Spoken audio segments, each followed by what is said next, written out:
Retrouvez dans un instant une rencontre avec l'historien Sylvain Venère, spécialiste de l'histoire du XIXe siècle et dont les travaux portent sur l'histoire des circulations, des imaginaires, des sensibilités et des émotions, auteur de nombreux ouvrages parmi lesquels Les origines de la France quand les historiens racontaient la nation, ou avec Xavier Lapré, Écrire la guerre de Homère à nos jours. Il présentait à la librairie Ombre Blanche vendredi 10 février 2023 son dernier ouvrage intitulé Les guerres lointaines de la paix, civilisation et barbarie depuis le XIXe siècle, paru aux éditions Gallimard. Bonne écoute.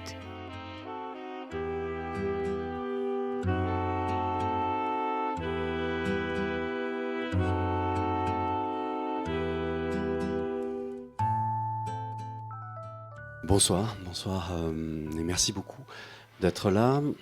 D'abord, on va, comme il se doit, remercier la librairie Ombre Blanche, Christian Torel, Hélène Cardona, de nous accueillir une fois de plus, si je puis dire, cher Sylvain, car à chaque fois qu'il y a un livre important qui sort de ta plume, on se retrouve ici et on a le bonheur de partager ce que tu as pu écrire et ce que surtout tu nous fais comprendre.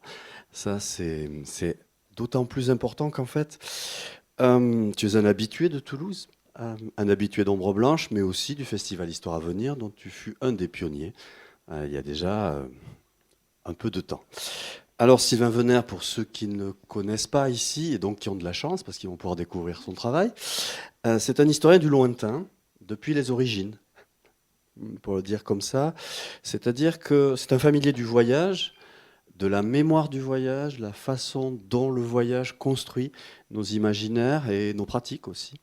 Depuis le XIXe siècle, c'est un familier des écritures du voyage, par les mots, par les figures, par les pratiques, par les images aussi. C'est effectivement un des historiens les plus intéressés et les plus familiers, je le répète à nouveau ce terme-là, des images, particulièrement qu'il soit question de photographier, comme Flaubert et Maxime Ducamp en Égypte. Ça, c'est un livre photographier ou écrire que je recommande particulièrement, ou de se balader dans la nation par la bande dessinée. Là, c'est un autre des casquettes de Sylvain Venère. Il dirige une collection remarquable par sa qualité d'écriture, par le choix aussi qui a été fait de représenter l'histoire de la France comme une histoire dessinée de la France. Et on en est actuellement au tome sur Napoléon.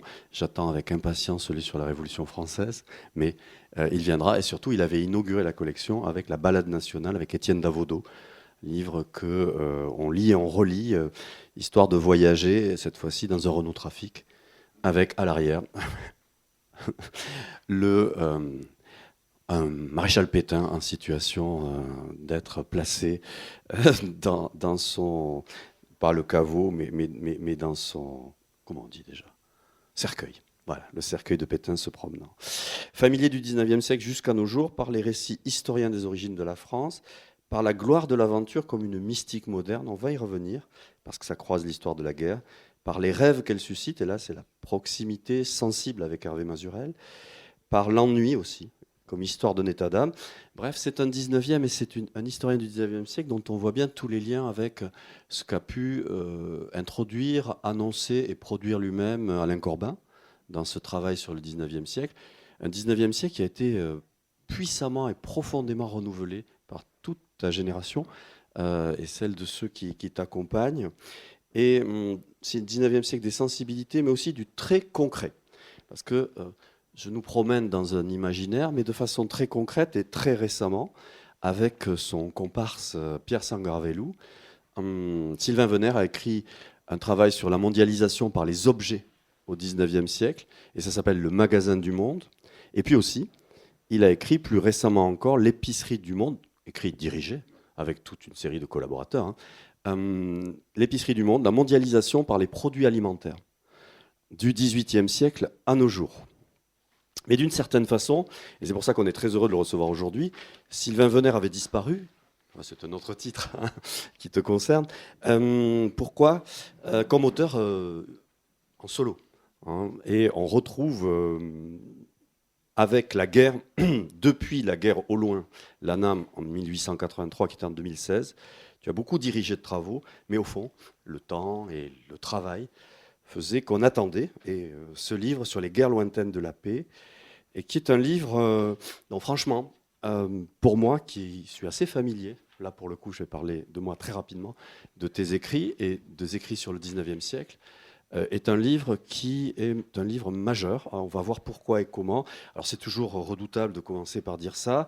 On va donc s'en rapprocher. C'est ce que tu nous proposes dès le début, dès l'introduction, de se rapprocher de ces guerres lointaines de la paix, civilisation et barbarie depuis le 19e siècle. J'aimerais le faire avec vous en 3 temps. Là, c'est le professeur de Cagnelas qui ressort dans la tripartition. On va s'en rapprocher en se demandant ce qui est lointain, ce qui est proche dans le temps pour ce 19e siècle, puis dans l'espace, et enfin par les formes, les types de guerre. Alors, le lointain et le proche depuis le 19e siècle, vous avez vu, c'est la fin du sous-titre. Vous savez que les sous-titres sont toujours les titres profonds, donc c'est toujours passionnant de partir de là. Qu'est-ce qui, en fait, depuis le 19e siècle, fait que ce 19e siècle nous est à la fois lointain et proche, et fait qu'il est le siècle des guerres lointaines. Bonjour, mais merci pour la présentation. Donc c'est une question vaste, hein, on peut en parler longtemps. Je dirais qu'il y aurait 2 façons d'y répondre. La première, c'est de... Enfin non, c'est la même façon d'ailleurs. Hein. C'est le sentiment qu'on peut avoir que le 19e siècle s'est considérablement rapproché de nous depuis peut-être les alentours de 1990, avec l'effondrement du rideau de fer, enfin la fin de la guerre froide. On pourrait presque dire, alors le problème c'est que je ne suis pas un spécialiste du XXe siècle, mais il me semble qu'il y a un court XXe siècle, comme il y avait parfois on dit un court XVIIIe siècle, qui irait du début de la Première Guerre mondiale. Vous savez que les historiens aujourd'hui de la Première Guerre mondiale, ils ont un peu tendance à dire que la Première Guerre mondiale, elle commencerait plutôt avec les guerres balkaniques, disons au début des années 1910, jusqu'à la fin de ce qui serait la Troisième Guerre mondiale, la guerre froide avec tous ces conflits périphériques et cette victoire finalement de ce que Ronald Reagan appelait le camp du bien. Et là, on a vécu, je crois, pendant toute cette période-là, et la fin de la période, moi je l'ai vécu comme enfant et comme lycéen, donc on baignait complètement dans cette atmosphère-là. C'est très frappant, puisqu'aujourd'hui, quand on parle à nos étudiants, ils ne voient pas du tout de quoi, ce que ça pouvait être les années 1980. Il y avait quelque chose qui était ordonné par l'existence de conflits à l'échelle du monde, avec des camps qui se dessinaient à l'échelle du monde, et qu'on pouvait comme ça suivre depuis le début des années 1910 jusqu'aux alentours de 1990. Et puis après, a basculé le temps que nous, que moi j'ai vraiment connu comme adulte, celui qui commence à partir entre la chute du mur, disons 1989, et puis la guerre du Golfe, qui devient ensuite la première guerre du Golfe en 1991, c'est-à-dire ce temps que nous on vit, qui est un temps de paix totale, en tout cas pour nous. Hein, on ne fait pas l'expérience de la guerre, et qui, tout en ne faisant pas l'expérience de la guerre, qui est ordonné par le fait que notre pays il est en guerre tout le temps. La France, sans jamais d'ailleurs que la représentation parlementaire soit tellement informée de ces choses-là, est en guerre. Et il y a un énorme paradoxe qui, moi, m'a frappé, parce qu'effectivement, Olivier a raison, ça faisait longtemps que je n'avais pas écrit un livre seul, mais ce livre-là, il a commencé à être un programme de recherche en 2011, donc ça a pris du temps aussi de faire toutes ces lectures et de se familiariser avec toutes ces guerres. C'est normal.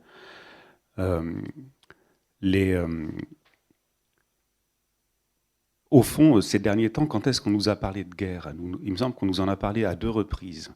On nous en a parlé au moment des attentats, et notamment l'attentat du Bataclan, quand on nous a parlé de médecine de guerre, à propos des soins qui avaient été donnés aux victimes. Et ça, je pouvais l'entendre. Et on nous en a parlé au début du grand confinement, avec ce discours étonnant du président Macron dans lequel il a répété à 7 reprises « nous sommes en guerre », alors qu'en fait, pour nous, ça se traduisait essentiellement par le fait qu'on regardait la télévision sur notre canapé pendant des semaines. Donc ce n'était pas non plus l'expérience de guerre telle qu'on se la représente. Alors on pouvait effectivement admettre, comme Stéphane Audouin-Rousseau, qu'on vivait un temps de guerre, mais on ne faisait pas, malgré tout, l'expérience de la guerre.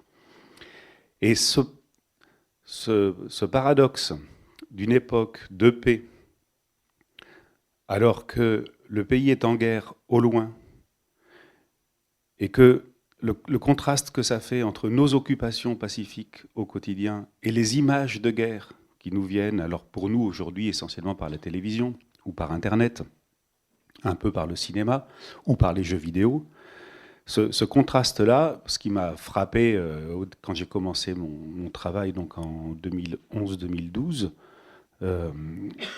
c'est que c'est ce qu'ont vécu les gens du 19e siècle en fait. Et ce qui nous rapproche brutalement d'eux. Alors, dit comme ça, c'est un peu faux. Et évidemment, des collègues me font remarquer qu'en définissant le 19e siècle comme un siècle de paix, comme une sorte de paix de 100 ans qui irait de 1815 à 1914, je fais bon marché d'un certain nombre de conflits du 19e siècle, à commencer dans le cas français par le conflit franco-prussien. Et c'est vrai. Il ne s'agit pas de dire qu'il n'y a pas eu de guerre du tout au XIXe siècle. Mais le XIXe siècle, c'est un siècle qui est encadré par 2 énormes événements guerriers. D'une part, les guerres de la Révolution et de l'Empire, qui font 5 millions de morts à l'échelle de l'Europe.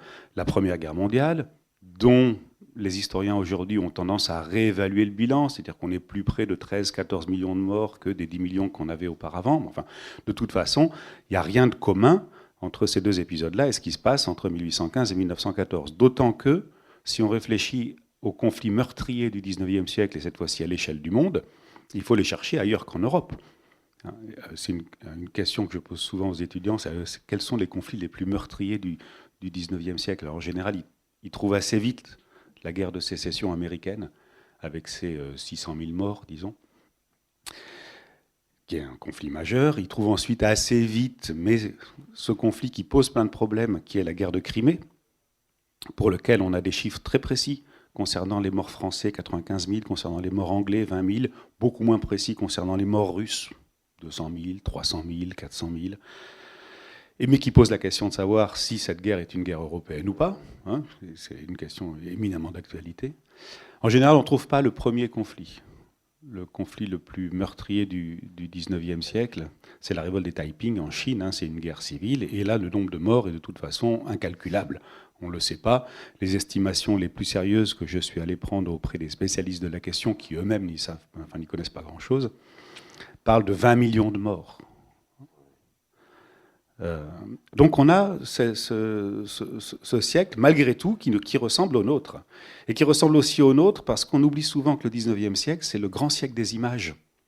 On a un peu perdu ça de vue, mais parce qu'on a connu le 20e siècle de la télévision, du cinéma, et puis ensuite le 21e siècle d'Internet, mais on n'a jamais eu autant d'images en circulation, d'images fixes, mais qu'au XIXe siècle. Et ce n'est pas tellement l'invention de la photographie, d'ailleurs, qui joue un rôle important dans cette histoire-là. La photographie est inventée en 1839, mais les procédés de reproduction photomécanique qui permettent d'avoir les photographies dans les livres et dans la presse ne sont pas au point avant les alentours de 1900.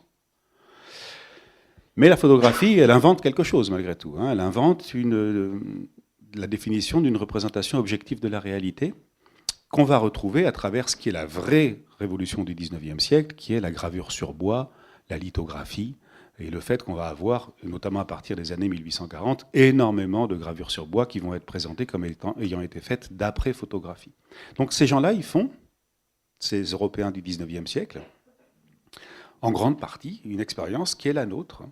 Ils ont des images de la guerre qui leur arrivent de loin, de façon de plus en plus structurée, avec le développement de la presse, avec l'invention du métier de correspondant de guerre, qui est à peu près stabilisé vers 1880-1890. Disons qu'on peut considérer que les correspondants de guerre qu'on envoie sur le front russo-japonais au moment de la guerre de Mandchourie en 1904, c'est la première génération de correspondants de guerre qui sait exactement ce qu'elle a à faire. Et ça, c'est quelque chose de frappant. je trouve, qui nous rapproche énormément du 19e siècle. Par exemple, on peut donner plein d'exemples de ça.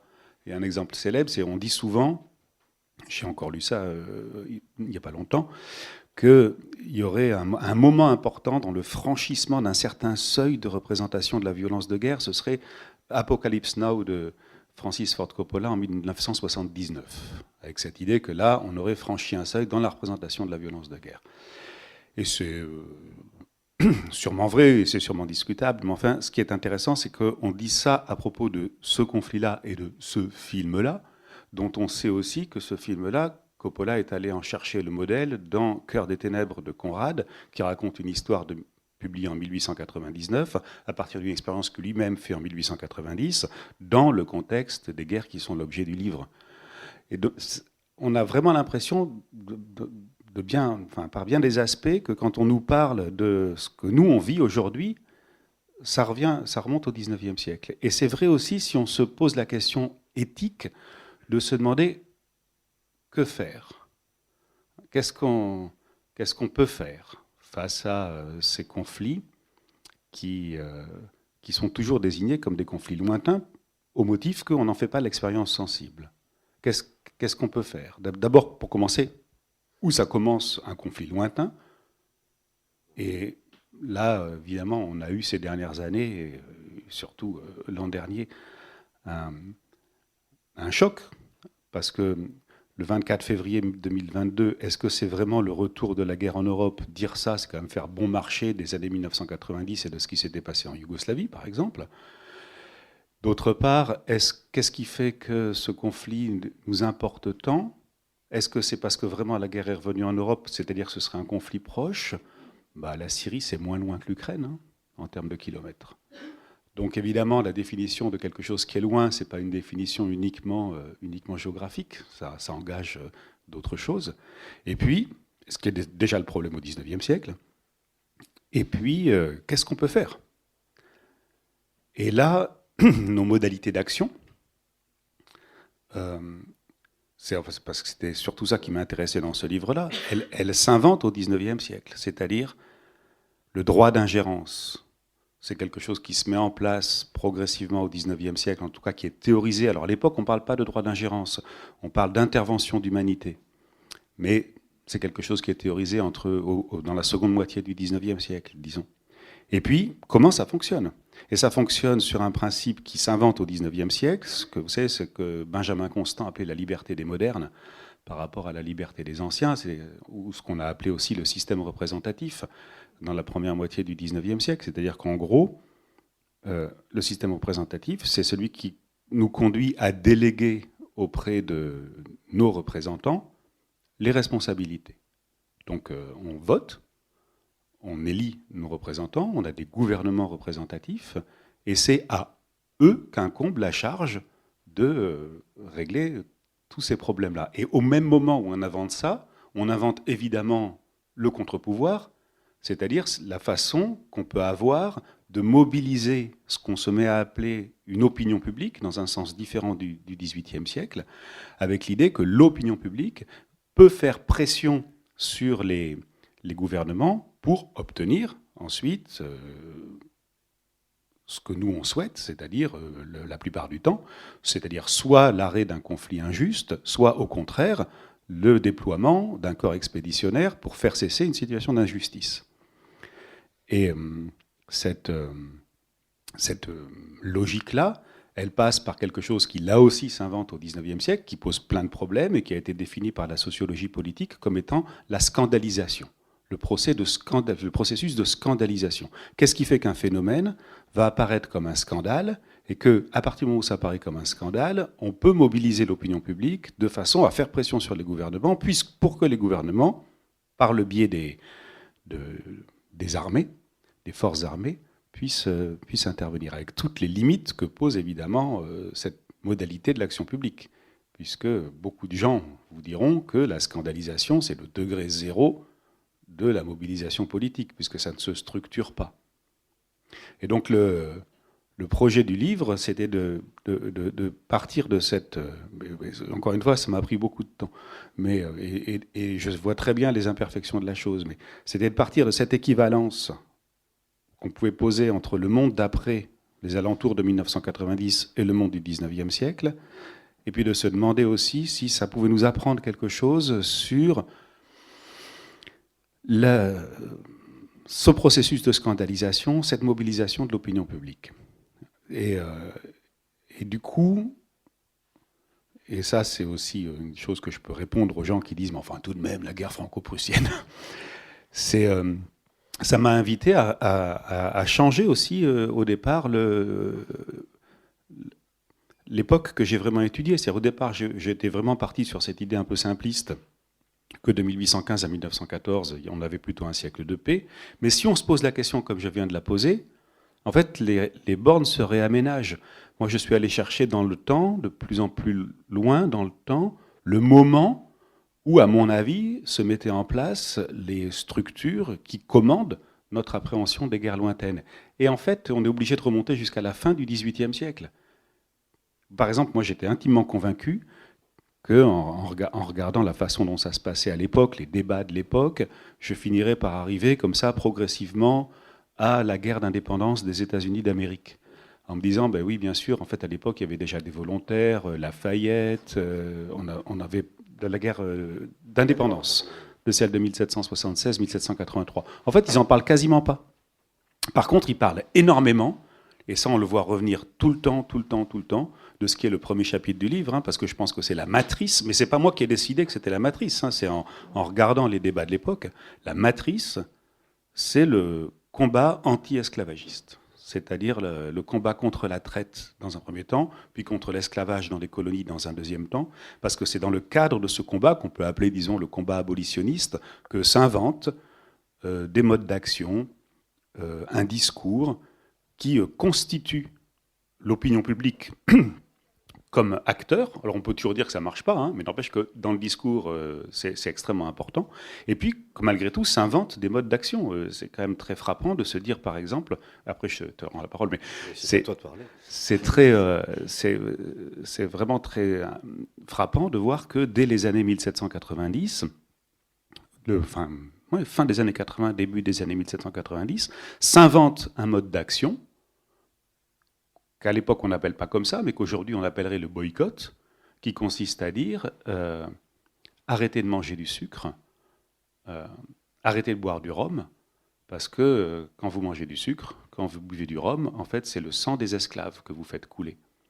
Et donc on s'adresse à des gens qui n'ont jamais vu une plantation, qui n'ont jamais vu un bateau négrier, qui n'ont jamais fait l'expérience de l'esclavage, que ce soit dans un camp ou dans un autre, mais on essaie de leur faire toucher du doigt à partir du quotidien, le sucre, le rhum, les implications de leurs actes. Alors aujourd'hui c'est un processus, un système qu'on connaît bien, normalement on est des gens informés, donc je suppose que dans cette salle personne ne mange plus de Nutella, parce que vous savez que l'huile de palme est produite dans des conditions qui sont absolument catastrophiques pour l'environnement et pour toute une série d'espèces animales, à commencer par les orang-outans. Mais cette logique-là, qui nous est très très familière, elle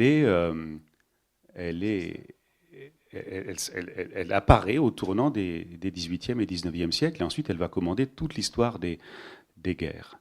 Et un des objets du livre, c'était aussi, alors dit comme ça, c'est un peu pompeux, mais c'était aussi un peu de faire l'histoire des vaincus, mais pas dans la logique de Nathan Wechtel, de se dire qu'on va faire l'histoire des peuples qui ont été vaincus. C'est de montrer qu'en fait, dans ce processus qui s'invente à cette époque-là, il y a d'énormes débats, il y a des gens qui sont opposés à ces guerres, il y a des gens qui se mobilisent contre ces guerres, et qui perdent, puisque les guerres ont lieu. Il y a une partie des vaincus de cette histoire, ce sont des gens, des sociétés européennes, en ce qui me concerne d'ailleurs essentiellement, disons-le, plutôt l'Europe de l'Ouest, qui se mobilisent ardemment et perdent.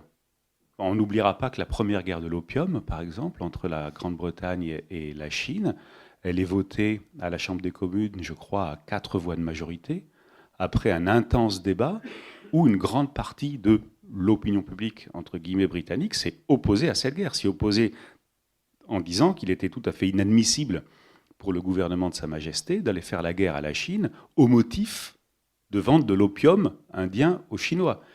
Et que si nous on appelle ça la guerre de l'opium, c'est pas parce que rétrospectivement on s'indigne, hein. C'est parce qu'en 1839-1840, dans le grand débat qui a lieu dans toute l'Angleterre sur la question de savoir si on va aller porter la guerre en Chine, tous les opposants appellent cette guerre la guerre de l'opium pour la discréditer. Alors quand on fait une histoire un peu rapide de tout ça, bon, on dit voilà les Européens du 19e siècle, quelle bande de salauds impérialistes. Et parce qu'effectivement, ces guerres ont eu lieu et elles ont eu toutes ces conséquences. Mais c'est aussi oublier qu'à l'époque, il y avait de très très fortes oppositions. Et que les historiens oublient, évidemment, parce qu'en fait, malgré tout, comme on sait ce qui s'est passé par la suite, évidemment, ce qui nous intéresse, c'est les conséquences de ce qui s'est passé. Mais on oublie qu'au moment où ça s'est passé, il y avait de très très fortes oppositions, et ça c'est aussi c'est un problème que je me suis beaucoup posé, c'est qu'une partie de ces oppositions se formule dans des termes pas très différents de ceux que nous on pourrait utiliser. Alors moi je trouve que justement c'est un livre formidable parce que c'est une histoire contemporaine. C'est-à-dire on partage ce temps-là lorsqu'on va y voir de plus près, avec tous les écarts que tu signales évidemment, mais on se sent contemporain. Et ce qui fait la force, en particulier de ce chapitre 1, Libéré, sur lequel tu viens de revenir, c'est effectivement de montrer que ça tourne et que ça naît avec cette histoire anti-esclavagiste et les luttes contre la traite et les escadres qui peuvent être mobilisés avec plus ou moins de succès, mais aussi que les contemporains qui ont vécu le basculement entre le 19e siècle et la Première Guerre mondiale le disent. Et des contemporains aussi importants que Winston Churchill, lorsque, et c'est une citation, alors évidemment j'ai découvert, c'est toujours pareil avec un livre, on apprend des choses parce qu'on découvre évidemment sous la plume. On savait très bien que Winston Churchill avait participé dans sa jeunesse à cet effort et de conquête et de guerre qui se passe au loin, et que bien entendu il a été un homme de la Première et de la Seconde Guerre mondiale. Voir ce qu'il écrit en 1930 à propos de ce qui se passe en 1898, c'est-à-dire la bataille d'Omdurman, et je le cite, « Ce genre de guerre abondait en péripéties passionnantes. Ce n'était pas comme la Grande Guerre. Personne ne s'attendait à être tué. » Alors effectivement, le critère que tu prends pour dire que 70 n'est pas comparable à ce qui peut se passer ensuite, c'est le critère de la mort de masse, finalement. Un critère sur lequel, et pour lequel Stéphane Audouin-Rousseau serait à la fois d'accord et pas d'accord, évidemment, par sa spécialité d'origine, la guerre de 70, et ensuite par son travail sur la Première Guerre mondiale, est un critère qui se révèle quand même décisif. C'est-à-dire que pour les sociétés européennes, incontestablement, la différence majeure, et le fait peut-être qu'il trouve que la guerre est lointaine, c'est ce rapport à la mort de masse. Est-ce que c'est ça qui paraît être la frontière ? Oui, oui. La mort de masse des Européens. Voilà. si on veut aller jusqu'au bout de cette histoire. Parce que là aussi, c'est intéressant. Par exemple, on a souvent défini le 19e siècle comme étant le siècle de la politique de la canonnière ou de la diplomatie de la canonnière. C'est ce différentiel d'armement qu'il va y avoir entre l'Europe et le reste du monde, qui commence par la marine à partir des années 1830-1840, puis à partir des années 1870-1880, qui va s'étendre à tout l'armement, qui fait qu'à la bataille d'Omdurman de 1898, les Anglais font 11 000 morts du côté des madistes soudanais et 45 hommes à cause d'une charge de cavalerie qu'ils auraient pu s'éviter du côté britannique, puisque les canonnières sur le fleuve, sur le Nil, et les mitrailleuses faisaient qu'on pouvait hacher les madistes avant même que ceux-ci puissent armer leurs fusils, d'une certaine façon. Donc ça, la mort de masse, elle existait, hein, mais c'était pas perçu comme ça. Donc cette diplomatie de la canonnière, comme on disait, parce qu'on pouvait envoyer ces cette artillerie de marine, en plus avec des bateaux à vapeur. Les bateaux à vapeur, la caractéristique des bateaux à vapeur, c'est qu'ils n'ont pas des fonds en ogive, mais qu'ils ont des fonds plats. Ce qui fait qu'ils peuvent remonter les fleuves une fois qu'ils arrivent le long des côtes, ce qu'ils ne se privent pas de faire, hein, le Niger, le Mékong, le Yangtze, dès que le fleuve est navigable. Hein, ce n'est pas le cas du Congo, par exemple. Et là, on a toute une série d'épisodes. Hein. Il faut songer au bombardement d'Alexandrie en 1882, hein, qui est un carnage pour la ville, qui est opéré par la marine britannique, pour s'assurer le contrôle du canal de Suez qui existe à ce moment-là depuis 13 ans. Mais quand je regarde les livres d'histoire militaire, parce que j'en ai lu pas mal, ce n'était pas ma spécialité, mais, les entrées bombardements, ça ne concerne jamais le 19e siècle. C'est les historiens des bombardements se sont intéressés aux bombardements à partir du moment où les bombes étaient larguées par des avions. Mais pas à partir du moment, enfin pas quand on bombardait depuis des navires. Donc dans les histoires générales de la guerre, dans les dictionnaires d'histoire de la guerre, quand on a un bombardement, on est au XXe siècle. C'est largué par des avions. Et c'est largué sur des Européens. Parce que c'est à ce moment-là que la question devient importante, le carpet bombing de Dresde, par exemple. Bon, il y a des choses que, manifestement, on avait peut-être un peu de mal à exhumer. Par exemple, cette diplomatie de la canonnière aussi, c'est une catégorie d'accusation. Pourquoi est-ce qu'on parle de diplomatie de la canonnière? C'est pour critiquer ce qui se fait. Donc maintenant, on a des outils géniaux, hein, parce qu'on peut travailler sur des bases de données incroyables. Il y a, je ne sais pas si vous connaissez cette application que vous avez sur Internet, qui s'appelle Ngram Viewer. Donc c'est une application qui permet de faire une recherche par mots-clés sur une langue donnée, sur la totalité du corpus de Google Books.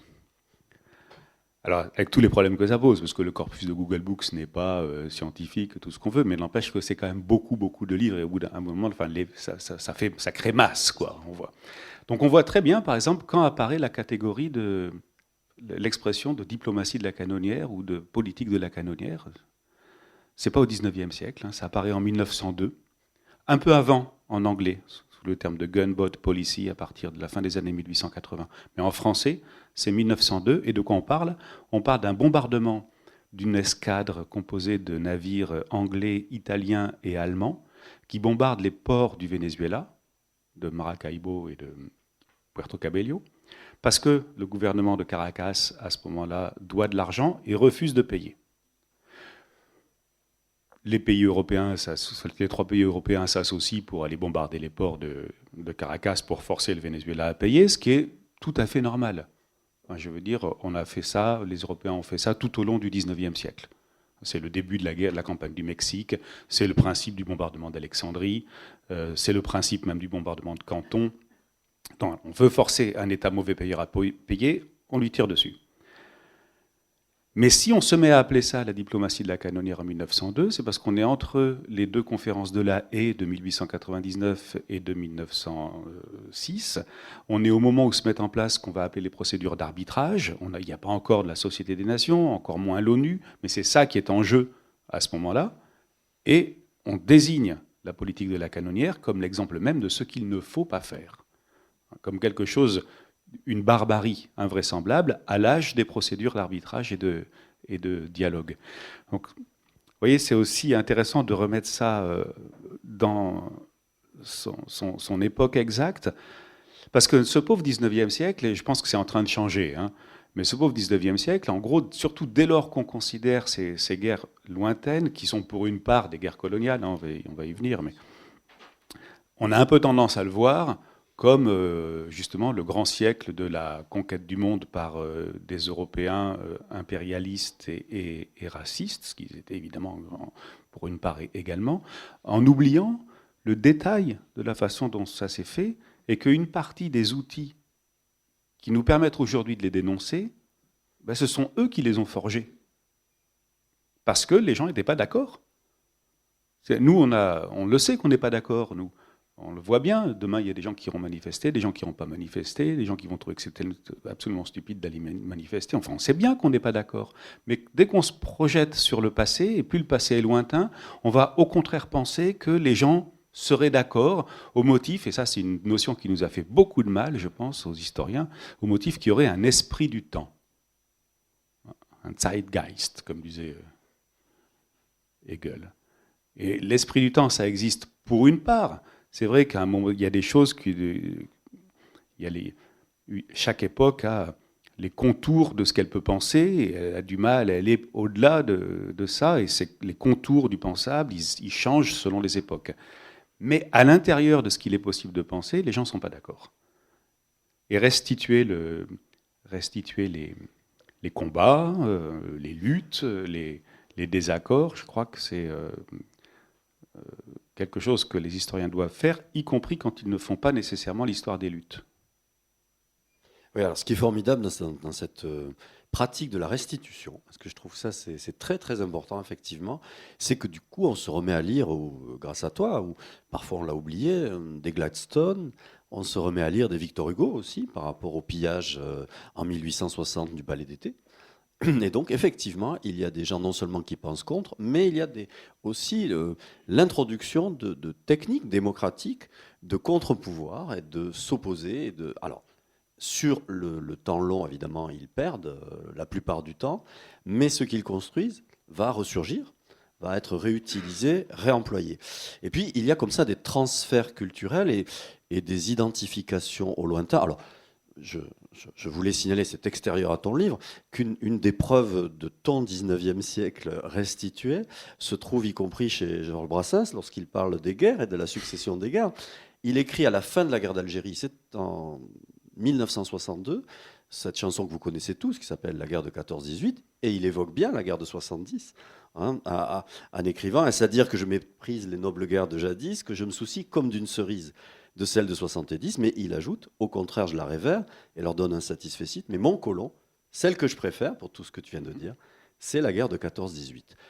On va passer à Garibaldi, parce que ce qui est intéressant, en particulier dans ce livre, pour ce qui est de la confrontation des temps et du voyage dans l'espace, des modèles et même de la construction des légendes, c'est qu'en fait, il y a, et tu l'as dit tout à l'heure, une construction de la guerre spectaculaire, ou de la guerre spectacle, et la figure de Garibaldi est une des figures au XIXe siècle de la guerre et de la légende spectacle, en particulier, et vous le savez, et je crois que c'est chez Dumas qu'on trouve le récit de l'expédition des Mille, sauf que ce récit de l'expédition des Mille, eh bien, n'en est pas à son coup d'essai, et que la construction de la formule Garibaldi, pour emprunter à une historienne, ou de la légende Garibaldi, elle naît dans les guerres lointaines de la paix.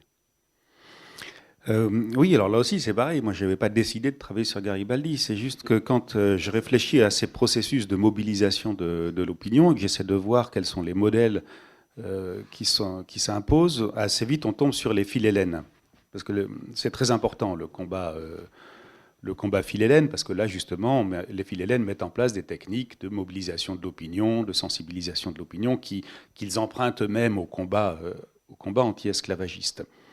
Donc ça pouvait aller assez vite. Sauf qu'en fait, entre le combat anti-esclavagiste, disons, des années 1780 aux années 1820, et le combat philhellène des années 1830, il y a quelque chose dont je me suis aperçu qu'en fait, il revenait souvent comme référence à cette époque-là, ce sont les guerres bolivariennes, les guerres d'indépendance des républiques d'Amérique du Sud, qui sont lues en Europe, à travers un prisme strictement politique, c'est-à-dire que ce qu'on voit dans l'Amérique du Sud des années 1810-1820, c'est le combat très général de la liberté contre l'autorité.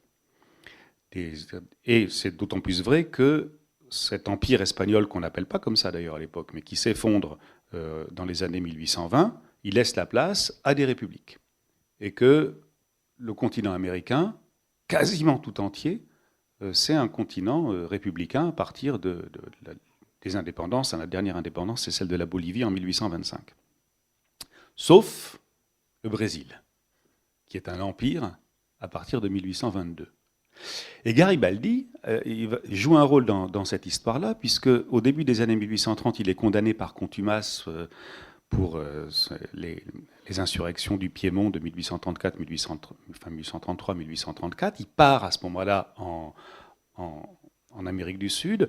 Et puis souvent, on raconte ça comme une sorte d'histoire un petit peu héroïque, mais ce n'est pas du tout une histoire héroïque. Il n'est pas le seul à être un militant de l'indépendance et de la République italienne à s'enfuir et à partir en Amérique du Sud. Il y en a d'autres, dont Giovanni Battista Cuneo, qui, au Brésil, organise la jeune Italie de Mazzini.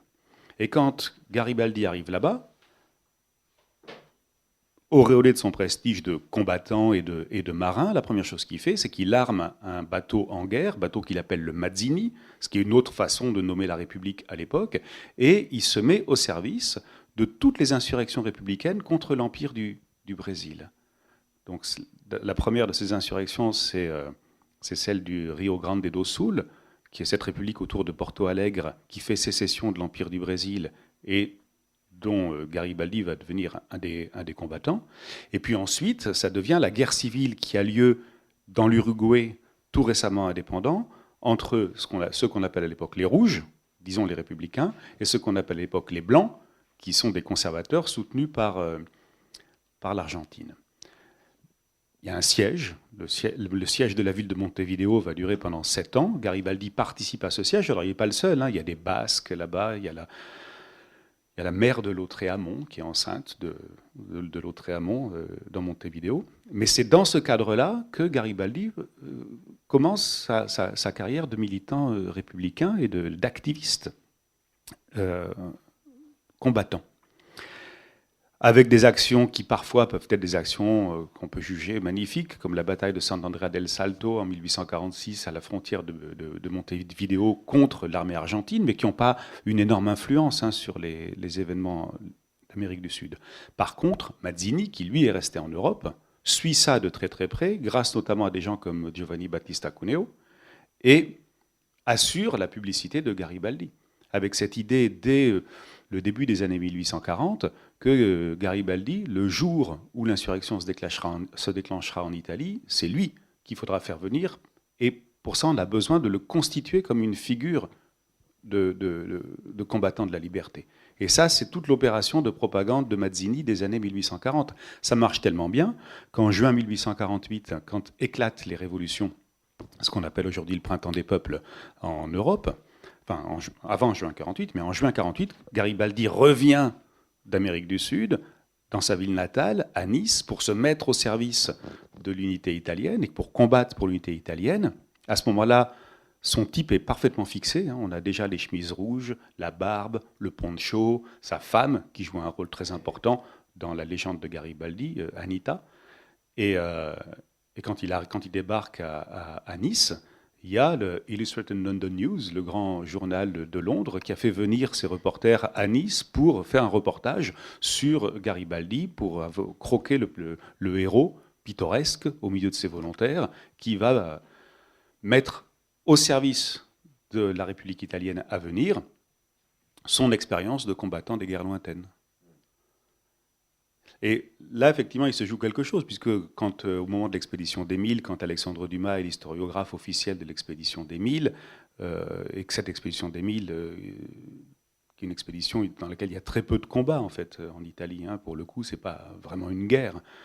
Là, on représente la guerre comme un spectacle, un peu sur le modèle de ce que Garibaldi avait fait depuis le début des années 1840 en Amérique du Sud. Et donc il faut aller chercher dans les guerres lointaines de la paix quelque chose qui est très européen, la construction des États-nations, pour le coup, dans le cadre de l'Italie, pour trouver la guerre spectacle, où, comme le dit le Times, désormais les batailles se déroulent dans un amphithéâtre, avec les nations qui regardent ce qu'il en est. Et Garibaldi est un des acteurs majeurs de cela. Oui, puis il faut penser aussi ce que c'est que l'Europe de cette première moitié du 19e siècle. C'est une Europe où la paix est un mot d'ordre. Et dans mot d'ordre, il faut entendre ordre. C'est la Sainte Alliance organise la paix. C'est extrêmement important. C'est la légitimité en fait des gouvernements arrivés en 1815, c'est d'organiser la paix. contre la guerre du temps de la France napoléonienne. Cette paix qui est évidemment garante de l'ordre de la Sainte Alliance. Tout le monde a la paix à la bouche à cette époque-là, les socialistes, les chrétiens, les économistes, qui vont expliquer que la paix, c'est le facteur du progrès, les économistes libéraux. On organise des congrès de la paix. Alors il y en a un, en général, tout le monde le connaît, c'est le congrès de la paix de Francfort de 1849, parce que c'est à l'occasion de ce congrès de la paix que Victor Hugo fait ce célèbre discours sur les États-Unis d'Europe. Mais les États-Unis d'Europe, on en parle depuis les années 1820. Cette idée qu'au lendemain des guerres de la Révolution et de l'Empire, on va créer des États-Unis d'Europe, organiser la paix. Et la contrepartie de ça, évidemment, c'est que tout ce qui est guerrier et qui était tellement célébré dans les années 1800 devient quelque chose d'anachronique, d'archaïque. On ressort à ce moment-là les théories des philosophes des Lumières qui expliquaient que le progrès de l'humanité, indissolublement technique et moral, c'est un progrès qui allait s'accompagner du recul de l'activité guerrière, de la disparition de la barbarie, de l'avènement de la paix.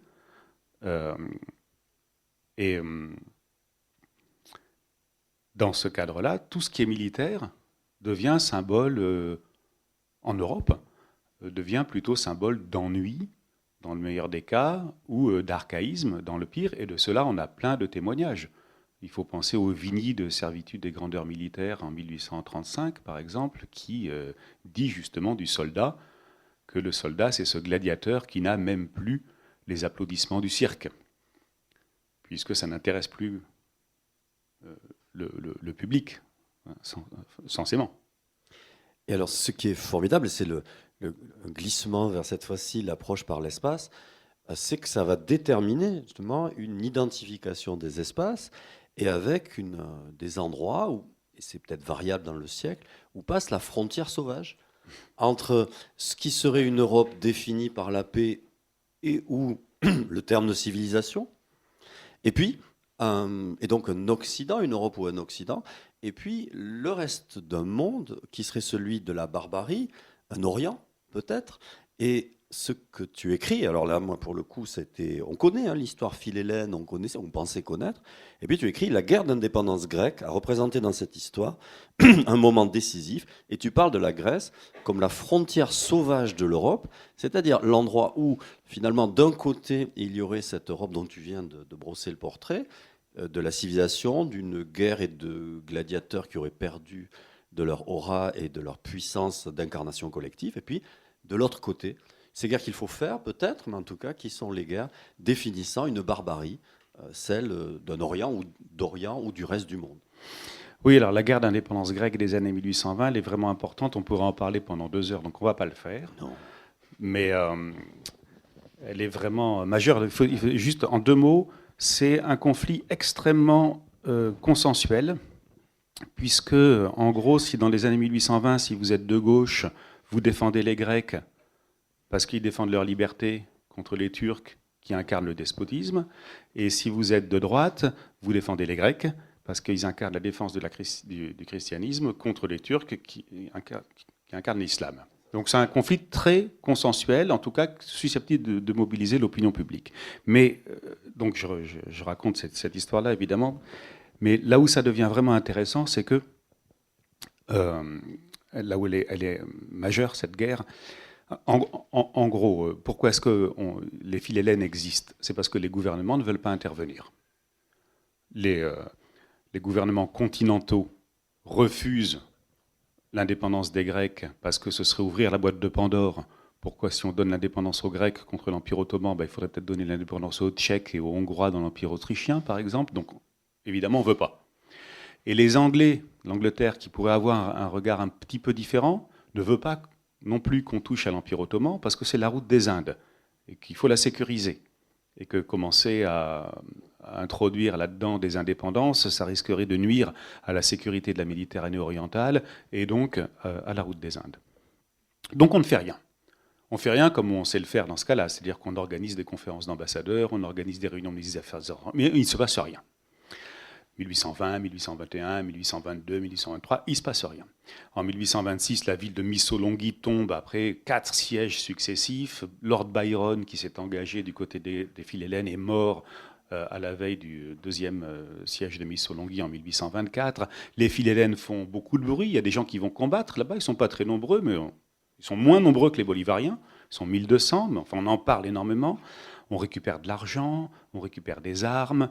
Comme dit Chateaubriand, on danse pour les Grecs, c'est-à-dire qu'on organise des balles pour trouver de l'argent pour les combattants grecs, mais il ne se passe rien. Et à la fin, quand Missolonghi tombe en 1826, la flotte égypto-ottomane se rassemble pour aller bombarder les dernières places fortes grecques. Enfin, la guerre est perdue. Et à ce moment-là, la Grande-Bretagne et la Russie signent un protocole auquel la France se rallie et envoient eux-mêmes leur flotte et détruisent dans la baie de Navarin la totalité de la flotte égypto-ottomane en 1827. Fin de l'histoire. Et à ce moment-là, on peut organiser l'indépendance grecque qui aura lieu en 1830. Alors, pourquoi ils ont fait ça? Surtout les Anglais et les Russes, puisque les Français s'y rallient tardivement. On peut trouver plein de raisons. Hein. Mais à l'époque, ce qu'on dit, c'est la victoire de l'opinion publique. C'est parce qu'on a réussi à sensibiliser l'opinion publique à la cause des Grecs, et notamment au malheur des Grecs. Alors vous avez peut-être en tête le tableau de Lacroix sur les massacres de Scio, qui avait lieu en 1822, le tableau date de 1823, enfin toute une série de choses qu'on avait fait pour mobiliser les opinions publiques, puisque les flottes anglo-franco-russes ont détruit les flottes égypto-ottomanes, c'est bien la preuve que mobiliser l'opinion publique, ça sert à quelque chose. On peut être sceptique. Par exemple, on peut être très sceptique sur le fait que le tsar avait quelque chose à faire de l'opinion publique en 1826-1827. Hein. On peut plutôt penser que le tsar s'est dit que ce serait une nouvelle occasion de tenter de s'approprier les détroits des Dardanelles et du Bosphore, que les Anglais se sont dit « Oh là là, on ne va pas laisser faire les Russes, donc on va immédiatement mettre en place un protocole », que les Anglais se sont dit « Bon, s'il y a une Grèce indépendante, c'est peut-être un moindre mal parce qu'on arrivera à contrôler la Grèce et donc à assurer, via le petit gouvernement grec, notre domination sur la Méditerranée orientale ». Enfin, il me semble que ce genre d'interprétations sont beaucoup plus logiques. Mais ce n'est pas ce qu'on retient à l'époque.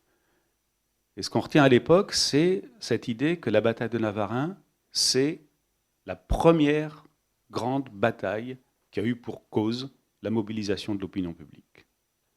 Et par la suite, tout au long du XIXe siècle, les juristes, spécialistes de droit international, notamment beaucoup des juristes français et belges, vont se fonder sur ce précédent-là pour mettre en place progressivement cette théorie qu'on va appeler l'intervention d'humanité, qui est à la base de ce qu'on appellera aujourd'hui le droit d'ingérence, cette idée que les puissances ont le droit de s'associer entre elles pour ensuite opérer une campagne militaire dès lors que les droits de l'humanité sont en jeu et qu'elles n'en tirent, en théorie, aucun profit direct. Alors, cette théorie, elle n'émerge pas tout de suite au lendemain de la bataille de Navarin. Pour ça, il va falloir attendre d'autres conflits à l'intérieur de l'Empire ottoman, l'insurrection du Liban, enfin les massacres du Liban et de Syrie en 1860, les massacres commis en Bulgarie par l'armée turque en 1876-1877, la question arménienne, les grands massacres d'Arménie. Alors il n'y aura pas toujours des interventions, la plupart du temps il n'y aura pas d'intervention. Il y en a une au Liban en 1860, mais c'est peu de choses. La plupart du temps il n'y a pas d'intervention, mais on débat de la légitimité de ces interventions possibles en ayant en tête le souvenir de la bataille de Navarin. Regardez, à l'époque, les Turcs avaient massacré la quasi-totalité des habitants de l'île de Kio. Vous vous souvenez du tableau de Lacroix ? Eh bien, on a mobilisé l'opinion publique, on a envoyé des flottes, on a réussi à mettre fin au massacre par les Turcs et à donner l'indépendance aux Grecs. Eh bien, pourquoi est-ce qu'on ne peut pas faire la même chose pour protéger les chrétiens du Liban ? Pourquoi est-ce qu'on ne peut pas faire la même chose pour protéger les Bulgares révoltés ? Pourquoi est-ce qu'on ne peut pas faire la même chose pour protéger les Arméniens ? Et évidemment, si on raconte l'histoire comme ça, on se dit, oui, mais attendez, les Grecs, les chrétiens du Liban, les Bulgares, les Arméniens. Donc en fait, si on se mobilise, c'est parce que ce sont des chrétiens qui sont opprimés par des musulmans. Donc ça, c'est un des problèmes que pose à l'époque le droit d'intervention. Puis un autre problème que pose le droit d'intervention, c'est, comme le feront remarquer des juristes, parce que les gens ne sont pas d'accord entre eux, il y a ceux qui disent, mais en fait, le droit d'intervention, c'est juste le droit du plus fort. Puisque, il y a un juriste français qui dit ça très bien et de façon très amusante, a priori, on ne va pas débarquer en Irlande pour chasser les Anglais, pour tout ce qu'ils font aux Irlandais, au motif que c'est inhumain. Ils sont trop forts. Donc, mais les débats naissent à ce moment-là. Et ces débats, ils sont neufs, puisqu'ils imposent à la fois une certaine vision de l'ordre international et du droit, et toujours l'opinion publique. Puisque rien n'est possible si on n'a pas le soutien de l'opinion publique. Et on voit bien du coup que la frontière sauvage, elle est entre ceux qui se considèrent comme étant du côté de la civilisation, c'est un sous-titre, et ceux qui sont du côté de la barbarie, puisque le sous-titre des guerres lointaines de la paix, c'est civilisation et barbarie. Est-ce qu'elle bouge beaucoup pendant le 19e siècle, cette frontière sauvage? Est-ce qu'elle est plutôt toujours au sein et à partir de l'Empire ottoman, en fait? Non, enfin oui, quand même, cette frontière entre le christianisme et l'islam, elle joue un rôle majeur. Mais il y a des contre-exemples, bien entendu, et notamment au lendemain du Printemps des peuples de 1848, il y a quelque chose qui bouge un peu à ce moment-là et qui va expliquer en grande partie la guerre de Crimée de 1854-1855, puisque à ce moment-là, c'est plutôt la Russie qui apparaît comme la véritable frontière de l'Europe, parce que cette frontière, c'est à la fois une frontière, disons, religieuse et une frontière politique. Il y a la question du christianisme et de l'islam, mais il y a la question du libéralisme et du despotisme. Et au lendemain des révolutions de 1848, l'Empire ottoman accueille plutôt les insurgés de 48, hongrois ou allemands, ou polonais, dans l'Empire, en leur demandant rien d'autre pour être accueillis qu'une simple conversion de forme, et refuse de livrer les exilés. Et du coup, ça rend l'Empire ottoman plutôt aimable à ce moment-là aux libéraux d'Europe occidentale, au moment même où la Russie, elle, a une politique très agressive vis-à-vis de l'Empire ottoman, qui commence à être qualifié d'homme malade de l'Europe.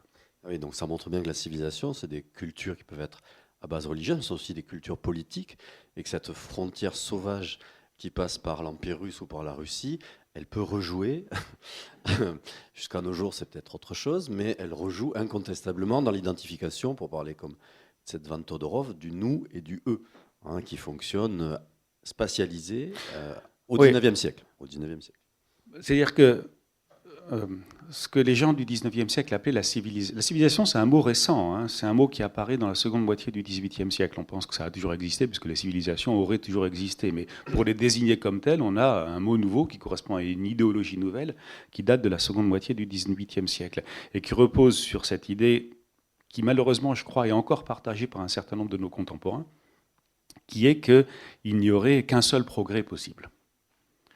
Si vous pensez le progrès de l'humanité comme une seule flèche, un seul progrès possible, évidemment, le corollaire de ça, c'est qu'il y a des sociétés qui sont plus ou moins avancées en direction de ce progrès.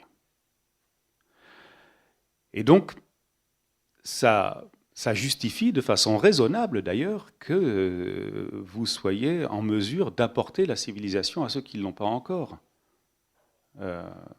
Ça se tient. Ça se tient même tellement que dans les immenses conflits et débats polémiques que j'ai étudiés, celle-là est rarement mise en cause. Et que même chez des gens qui, à la fin du XIXe siècle, vont manifester une forme d'anticolonialisme qui n'est pas très éloignée de la nôtre, parce qu'à un moment donné, on en reparlera, mais il existe un anticolonialisme, mais ça n'est jamais fondé sur le principe de la colonisation, puisqu'il n'y a qu'un seul progrès. Et ça, c'est des choses qu'on voit assez tard dans le XXe siècle, et y compris chez des esprits très éclairés. Moi, j'avais regardé ça, par exemple, chez Lucien Febvre, qui est en général considéré un peu comme notre maître à tous, mais qui n'avait aucun problème pour imaginer qu'entre je ne sais plus comment il l'appelait, le pygmée du Congo, je crois, et l'habitant des grandes villes européennes, il y avait un écart tel que... Mais cet écart, il ne devient vraiment problématique que si vous pensez qu'il y a un seul progrès. Non, pas Lucien Febvre. Oui, c'est une de nos références majeures, évidemment, le tournant de l'école des Annales. Mais en revanche, l'histoire du progrès, effectivement, alors ça me permet de dire qu'à la fin du mois de mai, le festival Histoire à venir a comme thème Il était une fois le progrès. Donc on aura l'occasion de revenir sur ce sujet-là. Et si on se place complètement de l'autre côté géographiquement, dans l'espace qui serait celui de la barbarie, il y a quand même des gens qui vont contester, et de façon intellectuellement très vigoureuse, ce qui se passe du côté de l'Empire chinois et qui vont l'appeler quand même la guerre la plus injuste de notre temps. Et ça, on est complètement de l'autre côté, c'est les guerres de l'opium avec des condamnations par Gladstone, par Victor Hugo. Et ce que tu disais, c'est-à-dire qu'elle est vraiment qualifiée comme étant la guerre la plus injuste. Alors pourquoi, pour ces esprits, est-elle la guerre la plus injuste, celle-ci, celle de l'opium? Alors, elle est considérée par Gladstone comme la guerre la plus injuste, c'est-à-dire par les opposants à la guerre de l'opium. Victor Hugo, on peut en discuter. C'est le sac de Pékin. Mais même, on peut discuter de ses intentions. Mais Gladstone aussi, d'ailleurs. Mais évidemment, c'est considéré comme une guerre injuste. Mais je pense que c'est pas ça, au fond, qui est peut-être le plus intéressant. Ce qui est intéressant dans la guerre de l'opium, donc on est dans les années 1830, hein, c'est ce grand renversement qui fait que, par rapport à cette notion de civilisation, on va accepter le principe que la guerre est juste dès lors qu'on l'a fait pour ouvrir un pays au commerce.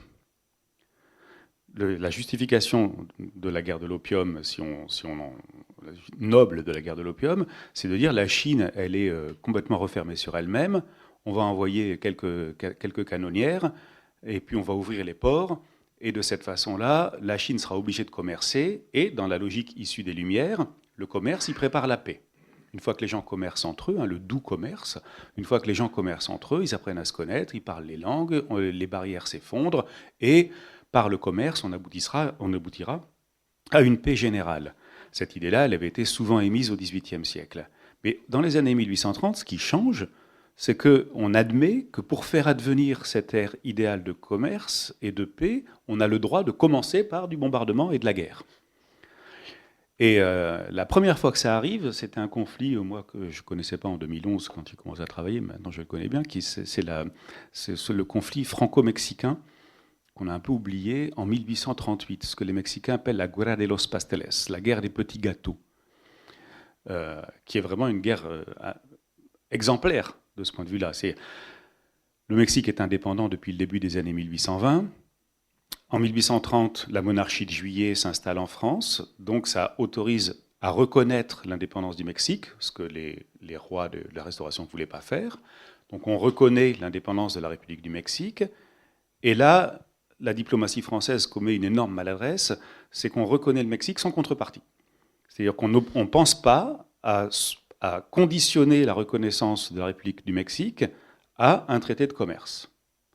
Donc dans les années 1830, le Mexique signe des traités de commerce avec l'Angleterre, même avec l'Espagne, mais pas avec la France. Ce qui fait que quand les produits français arrivent dans les ports mexicains, ils sont taxés 2 fois plus que les autres produits. Donc les diplomates rament un peu, ils essaient de récupérer leur traité de commerce, les Mexicains ne veulent pas en entendre parler. En 1838, le gouvernement de Louis-Philippe envoie une flotte, une vraie grosse escadre, devant le port de Veracruz, commandée par le fils de Louis-Philippe lui-même, et en plus avec des bateaux à vapeur pour la première fois, si loin, avec des obus explosifs qui vont être utilisés pour la première fois.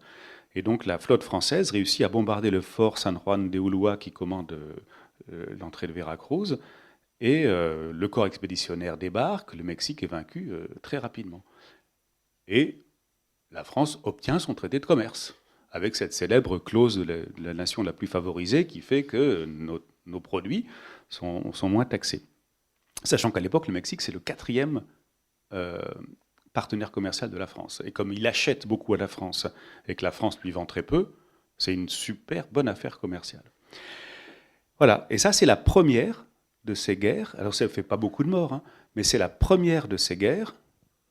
C'est d'ailleurs souvent considéré comme le point de départ de la diplomatie de la canonnière, où on intervient militairement au nom de la paix, par le commerce. Le Premier ministre britannique, je crois qu'il est ministre des Affaires étrangères à l'époque, britannique, s'appelle Palmerston, et il écrit dans une lettre privée que c'est vraiment scandaleux, que c'est un motif illégitime de guerre qu'ont fait les Français, dit-il en 1838. Hein.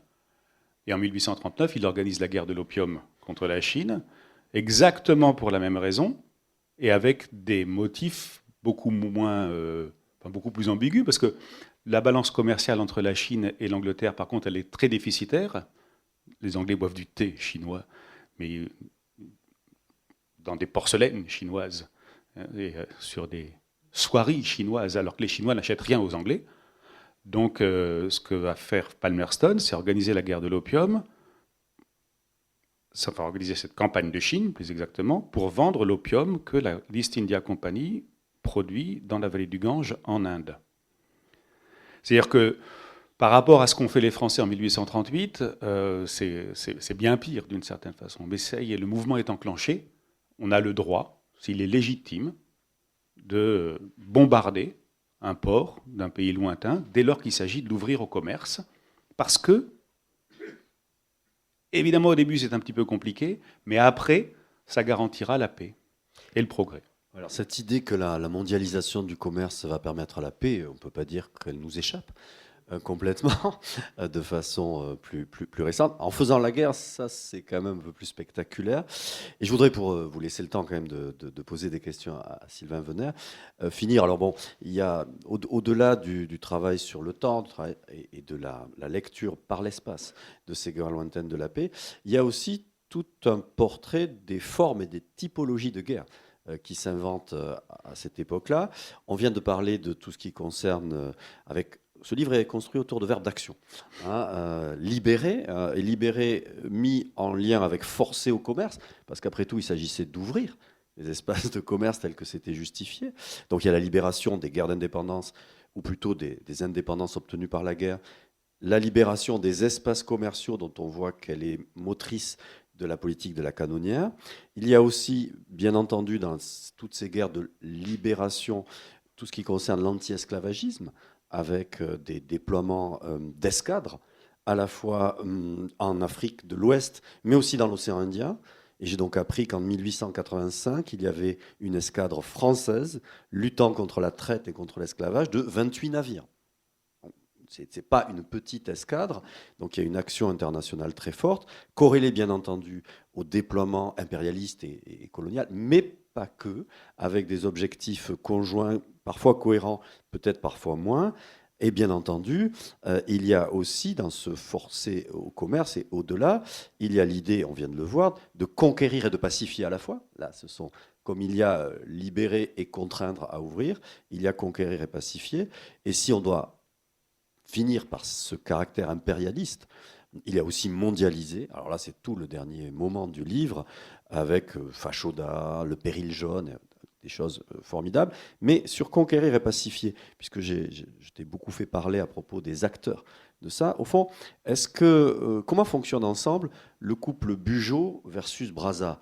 Est-ce que c'est quelque chose qui, dans notre imaginaire de la construction coloniale, dans les manuels de la Troisième République en particulier, on pourrait retrouver Brazza comme un héros de tout ce qu'on vient de dire, c'est-à-dire la lutte anti-esclavagiste, y compris de la bonne conscience de la civilisation qui se déploie, et Bugeaud, où il y a déjà des formes de critique des outrances, de ce que peuvent être les enfumades. Bon, c'est certes Arnaud, mais lui aussi. Alors, est-ce qu'il y a vraiment une opposition des deux types, ou bien est-ce qu'ils sont cohérents dans un même récit des guerres lointaines?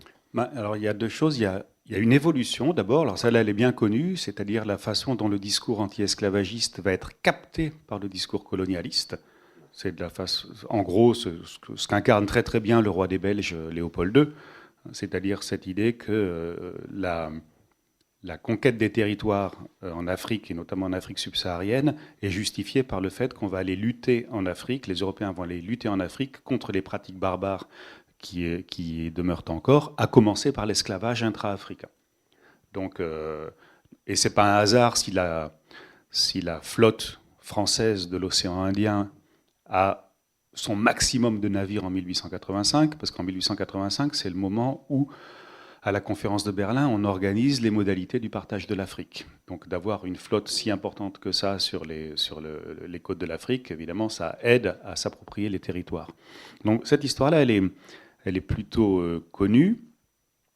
Elle va avoir d'ailleurs plein de débats qui, là aussi, j'ai oublié de dire ça tout à l'heure en introduction, mais qui sont des débats très actuels, puisque à partir du moment où on passe à l'idée qu'on va conquérir les territoires, ce qui est une idée qui met du temps à rentrer, et pour une bonne raison, c'est bien montré dans le dernier livre de David Todd, c'est que pendant très longtemps, ce qu'on veut, c'est plutôt une domination économique et financière, voire culturelle.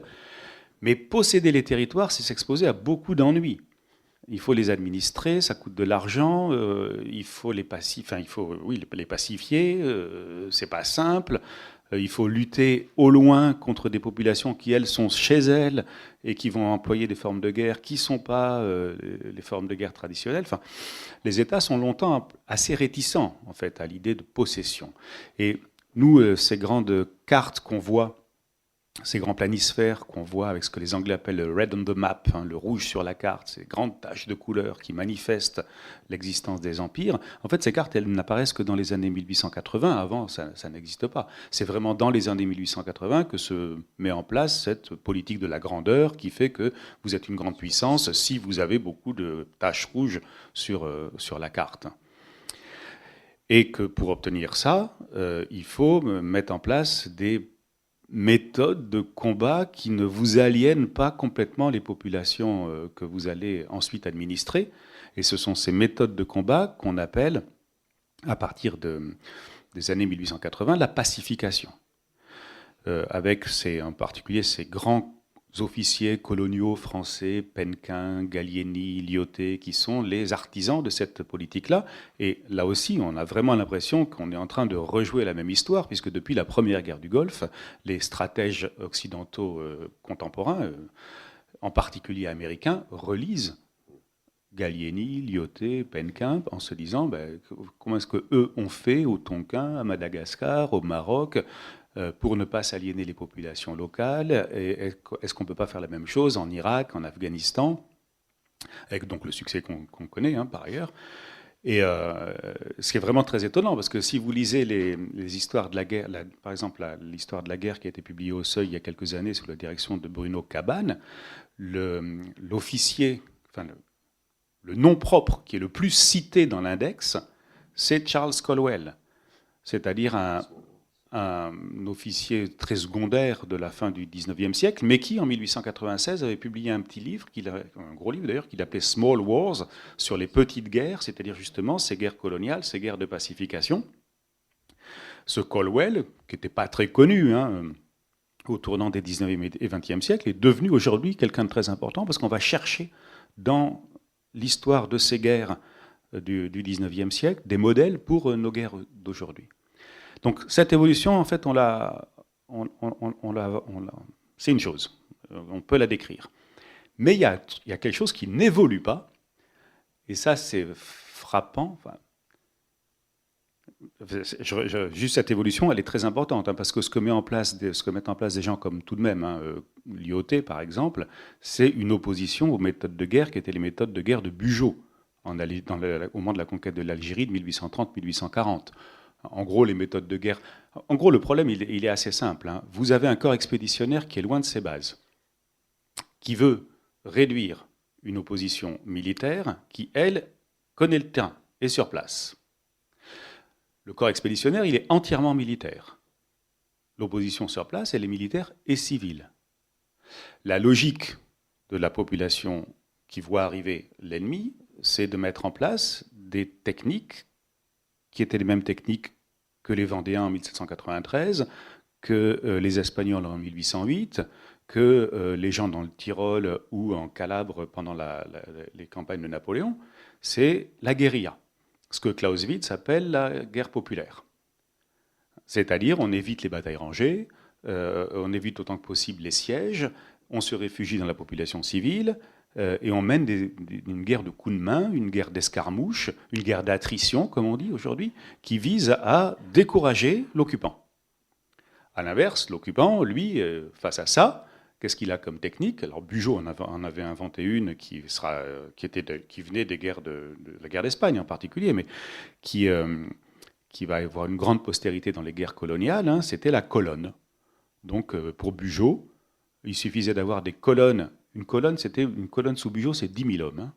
Donc une colonne de 10 000 hommes qui parcourt au maximum de la campagne, vers la fin des années 1840, Bugeaud, il a 18 colonnes comme ça.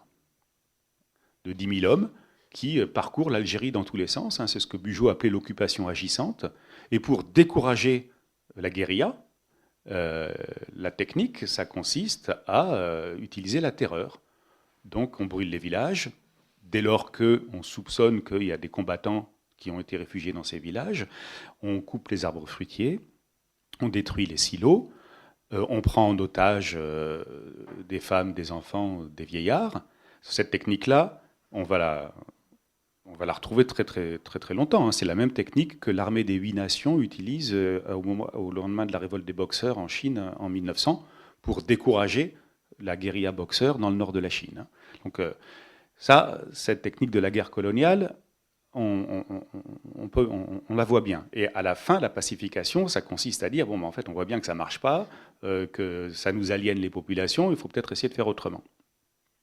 Mais en même temps, de Bugeaud jusqu'à Lyautey, disons, ce qui est certain, et ça c'est vraiment la grande leçon de cette histoire-là, c'est que ces guerres, elles sont très fortement condamnées en Europe au nom même des principes qui les fondent. Ces guerres, pour une part, on les accepte parce qu'elles sont conduites par un tout petit nombre d'hommes. Il ne faut jamais oublier que ces guerres, en particulier les guerres de conquête des territoires, les guerres coloniales, elles ont été conduites par des soldats qu'on recrutait sur place. Je raconte ça dans le livre, mais parce que je ne raconte pas, d'ailleurs je l'emprunte à Vincent Joly qui le raconte très bien. La colonne qui prend Ségou dans l'actuel Mali en 1890, donc on est en train de conquérir le Mali, c'est 3500 hommes. Sur les 3500 hommes, il y a 50 Français. Tous les autres, ce sont des tirailleurs sénégalais, ce qu'on appelle les tirailleurs sénégalais. La conquête de l'Inde par les Anglais, elle s'est faite par les Sipayes. La conquête du Laos par les Français, elle s'est faite par des Vietnamiens. Donc non seulement on utilise des soldats sur place, mais les soldats que les Européens envoient, ce sont des militaires de carrière volontaires. Et les rares fois où on envoie des appelés du contingent, puisque au XIXe siècle, les différents États d'Europe, à part l'Angleterre, mettent en place la conscription obligatoire, les rares fois où on envoie des appelés du contingent, ça fait scandale. C'est la conquête de la Tunisie en 1881. Il y a une centaine d'appelés du contingent qui meurent, de fièvre hein, d'ailleurs, de diphtérie. Ça fait scandale. Donc la plupart du temps, ces guerres, elles sont vécues dans une relative indifférence. Hein. Ça se passe loin, et il n'y a pas de famille inquiète des lettres qui peuvent arriver du commandement pour annoncer la mort de quelqu'un. Et en même temps, quand on apprend ce qui se passe, ça fait scandale depuis les années 1830 et la conquête de l'Algérie jusqu'à la veille de la Première Guerre mondiale, parce qu'il est inadmissible que des guerres qui soient conduites au nom de la civilisation, de l'humanité, soient conduites de façon barbare. Les enfumades du Dara en Algérie en 1844-1845, hein, c'est le principe de la contre-guérilla. Dans des grottes, il y a des combattants qui se sont réfugiés, mais aussi avec des femmes, des enfants, des vieillards, de la population civile. On met le feu devant les grottes, on asphyxie tout le monde meurt. Scandale à la Chambre des députés en France, scandale dans les journaux. Un tas de gens, Lamartine à la Chambre des députés prend la parole pour dire que c'est vraiment absolument scandaleux de faire ça, précisément parce que la guerre est censée être conduite au nom de la civilisation. Et ça va être le cas.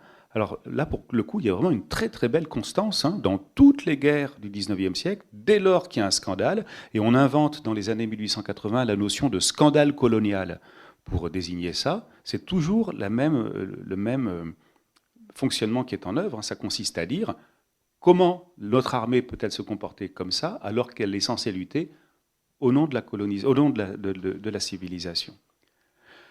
L'apogée de ça, sans doute, c'est la guerre des bourgs que les Anglais conduisent en Afrique du Sud entre 1899 et 1902, dans laquelle les Anglais, pour régler ce problème d'une population combattante qui est mélangée avec la population civile, décident de réutiliser quelque chose qui avait été fait à Cuba par les Espagnols 3 ans plus tôt, c'est-à-dire d'isoler la population civile dans des camps de concentration, c'est le nom qu'on leur donne à ce moment-là. Les Américains vont faire la même chose aux Philippines quelques années plus tard, les Allemands vont faire la même chose dans le sud-ouest africain, c'est dans l'actuelle Namibie à partir de 1904, et là aussi, vraiment, le scandale est énorme en Europe en 1900-1901 à propos des camps de concentration britannique. Et Churchill, qui n'est pas le dernier des impérialistes, quant à la bataille d'Omdurman, il écrit, il raconte, parce qu'il y a cette charge des derviches, des mahdistes, c'est 11 000 morts, mais parmi ces 11 000 morts, une grande partie, c'est des gens qui ont été exécutés après avoir été blessés pendant la charge. Et une fois qu'on a exécuté les blessés, le commandant, Kitchener, fait exhumer les restes du Mahdi, qui était mort, le Mahdi, le rédempteur de l'islam, qui était mort une dizaine d'années plus tôt, et fait jeter les os dans le Nil, et ne garde que le crâne qu'il envoie en Angleterre. Et Churchill raconte, dans ce qui est une correspondance de guerre, puisqu'il est là-bas comme correspondant de guerre, tout ça en trouvant ça scandaleux, mais pas parce qu'il n'est pas impérialiste, parce que précisément au nom de la mission civilisatrice de l'Empire à laquelle il croit, on n'a pas le droit de se conduire de façon barbare. Et c'est ça la limite enfin, c'est une des limites de ces scandales.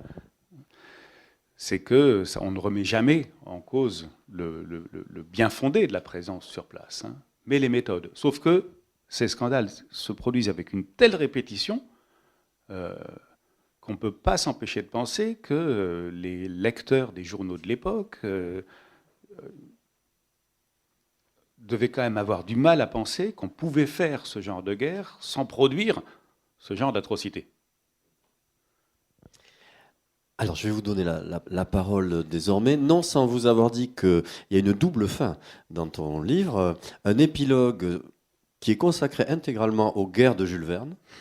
Alors là, vous avez vu combien la littérature est mobilisée par Sylvain Venère dans son livre. Et puis, une conclusion qui démarre, littérature toujours, par un texte qui ne sera publié de façon posthume de Marcel Proust, dans lequel Marcel Proust décrit, sous un nom qui n'est pas le sien, l'action de Jean Jaurès contre un des premiers massacres en 1895 d'Arméniens, et donc la façon dont Jaurès va se porter dans cette histoire longue des émotions contraires provoquées par ces guerres plus ou moins lointaines. Là, on est sur une frontière sauvage avec les Arméniens.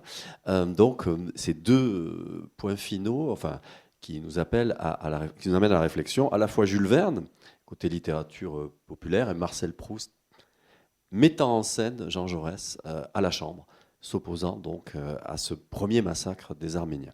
Alors, qui souhaite prendre la parole? Je vais porter le micro parmi vous, si vous souhaitez poser des questions à Sylvain Venère. Pendant ce temps-là, peut-être parler des guerres, justement de la guerre de Jules Verne, parce que je trouve que c'est quand même un point assez intéressant. Si personne me posait la question, ça, je l'avais gardé comme épilogue, comme tu en fais un épilogue dans ton livre. Quelqu'un souhaite poser une question, une remarque? On est presque au bout, il restera le temps de la dédicace, mais d'abord, ok, d'accord. Alors, Jules Verne. Jules Verne, c'était pour raconter, Donc Jules Verne publie tous ses livres entre 1863 et 1905. Et Jules Verne, c'est le grand écrivain du progrès, justement, et de la civilisation. Et l'idée, c'était de relire tous les romans qui avaient été publiés de son vivant, donc les 55 romans qu'il publie entre 1863 et 1905. Mais là, je viens de mon domaine à moi. Ça fait des années que je travaille sur Jules Verne et sur les voyages. À la lumière de ces guerres-là, et de se demander, mais juste, elles sont présentes partout, tous les personnages de Jules Verne, une grande partie de ces personnages, c'est des soldats coloniaux, on en croise partout. Il met en scène toutes ces guerres. Et de se demander justement, enfin moi j'avais noté systématiquement, voilà, comment est-ce qu'il raconte cette histoire-là, comment est-ce qu'il la met en scène, sachant qu'en plus l'œuvre de Jules Verne a une grande postérité au XXe siècle, donc bien souvent ces guerres-là, qu'on avait oubliées à partir de 1914, on les a un peu retrouvées à partir de Verne. Verne ne tient pas de propos hyper cohérents, hein. C'est pas un géopoliticien, et parfois il peut juger très différemment le même événement. Par exemple, alors, bouchez-vous les oreilles si vous ne connaissez pas la fin de l'île mystérieuse, mais à la fin de l'île mystérieuse, on apprend le secret du capitaine Nemo, c'est-à-dire que le capitaine Nemo, c'est un ancien cipaille insurgé de la révolte des cipayes de 1857-1858. C'est impossible. Si on lit bien le roman de Jules Verne, c'est impossible parce qu'il y a une erreur de date monstrueuse et il faudrait qu'il soit né 30 ans avant ce qu'il nous raconte, mais bon, peu importe. Et donc c'est un héros positif. Sachant que Verne ne voulait pas faire de Nemo un Indien au départ. Verne voulait faire de Nemo un Polonais, en lutte contre l'Empire russe. Mais son éditeur Hetzel vendait beaucoup de livres en Russie et trouvait que ce n'était pas une bonne idée. Donc il lui avait demandé de changer l'identité du capitaine Nemo. C'est comme ça que le capitaine Nemo est devenu indien. Et dans ce cadre-là, évidemment, la révolte des cipayes est plutôt vue comme un combat pour la liberté de la part des Indiens contre les Britanniques. Mais l'année suivante, en 1880, Jules Verne publie La machine à vapeur, qui se passe entièrement dans l'Inde du Nord et dans lequel il raconte la totalité de la révolte des cipayes. Alors là, cette fois-ci, il n'y a plus de problème. La révolte des cipayes, c'est menée par une bande d'Indiens obscurantistes, dirigée par Nana Sahib, assoiffés de sang, et on fait ressurgir tout ce qui est raconté par ailleurs, c'est-à-dire les massacres de Kanpur ou de Lucknow dans l'Inde. Donc il n'y a pas vraiment de cohérence sur tel ou tel conflit. Mais par contre, on retrouve toutes les lignes directrices dont on a parlé là. C'est-à-dire comment se font ces guerres, pourquoi, est-ce qu'elles peuvent faire scandale.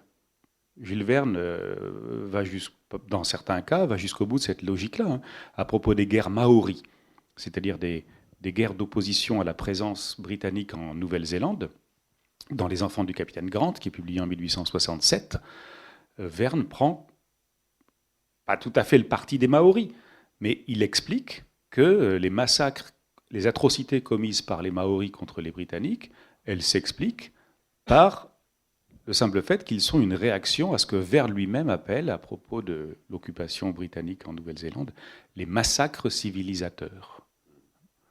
Et ça, on peut le retrouver aussi dans son œuvre. Mais, encore une fois, il y a toujours des cas particuliers. Parce que, par exemple, Victor Hugo, dont on parlait tout à l'heure, alors oui, au moment du sac du Palais d'été en 1860 par les troupes franco-britanniques à Pékin, Victor Hugo écrit un très très beau texte pour expliquer que deux barbares sont entrés dans une cathédrale d'Asie. L'un de ces barbares s'appelait la France, l'autre de ces barbares s'appelait l'Angleterre. Et dans ce texte, Hugo espère qu'un jour, la Chine spoliée retrouvera les objets qui ont été ensuite vendus aux enchères à Londres ou à Paris au lendemain du sac du Palais d'été. Alors évidemment, aujourd'hui, ça nous parle.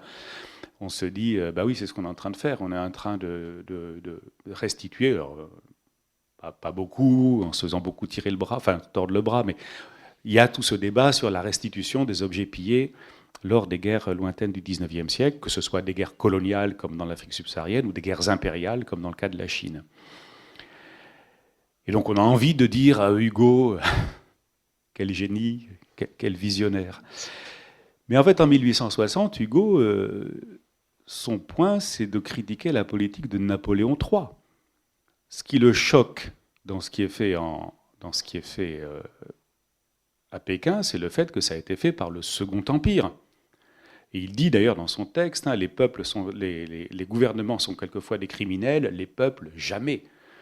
Et donc on a vraiment une très très belle manifestation de sympathie pour la Chine. Sauf que Hugo meurt en 1885.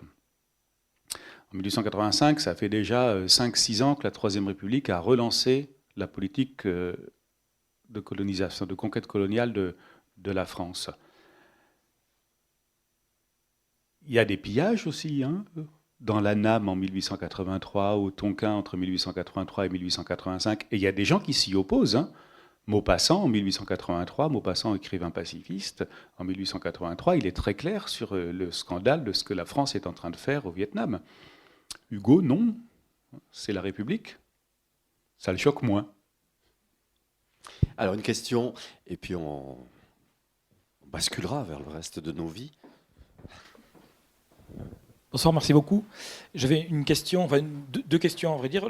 Justement, là, du coup, je reviens, je suis désolé de revenir dessus, mais la guerre de 1870, c'est là-dedans. Alors, du coup, elle s'éclaire peut-être d'une autre façon, je ne sais pas. Mais est-ce qu'elle reconfigure cette fameuse frontière de la... au moins temporairement, cette frontière de la civilisation de la barbarie? Parce que finalement, la vision de l'adversaire, du coup, se configure à ce moment-là. Des choses qui annoncent peut-être aussi déjà ce que disait Oudin Rousseau, sur ce qui annoncera l'ennemi... de la guerre de 14-18, etc. Alors c'est ma première question. Et puis ma deuxième, je pensais, alors c'est plus une remarque qu'une question, je pensais justement à l'instant au fameux discours de Clémenceau contre Ferry au moment du débat sur le Tonkin en 1885, où il aborde cette question de la civilisation, enfin il touche du doigt cette question-là, où il dit on parle de civilisation, il faut en rabattre là-dessus, et qui mène finalement à un truc qui est assez... il critique quand même cette vision-là, ce discours sur la civilisation, me semble-t-il. Oui, alors je vais vite évacuer votre première question, parce que c'est un essai, c'est pas une histoire globale de tout le 19e siècle, et ce qui est au cœur de la réflexion, c'est la distance par rapport à la guerre, cette distance qui est à la fois géographique, mais qui peut être émotionnelle, et c'est pour ça que par hypothèse de travail, j'ai écarté les guerres dont les gens pouvaient faire l'expérience sensible. Je ne dis pas que ce ne serait pas très intéressant de parler de ça, ou même, parce qu'il y a quand même un moment guerrier dans l'Europe au XIXe siècle. En gros, ça commence avec Solferino en 1859 et ça s'achève avec Sedan en 1871. Là, on a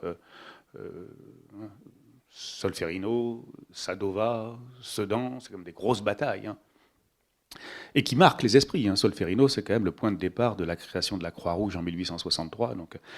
Mais ce n'était pas mon hypothèse de travail.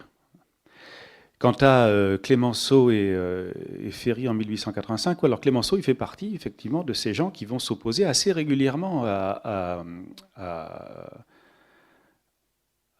au principe, pour une part, des conquêtes à cause de tout ce qu'elles vont avoir comme conséquence. Par exemple, en 1891, au moment du massacre de Bakel, sur les bords des rives du fleuve Sénégal, Clémenceau intervient à la Chambre pour dire qu'on fasse l'histoire de ce massacre, parce qu'on a vu des photos, des gravures tirées de photographies publiées dans la presse.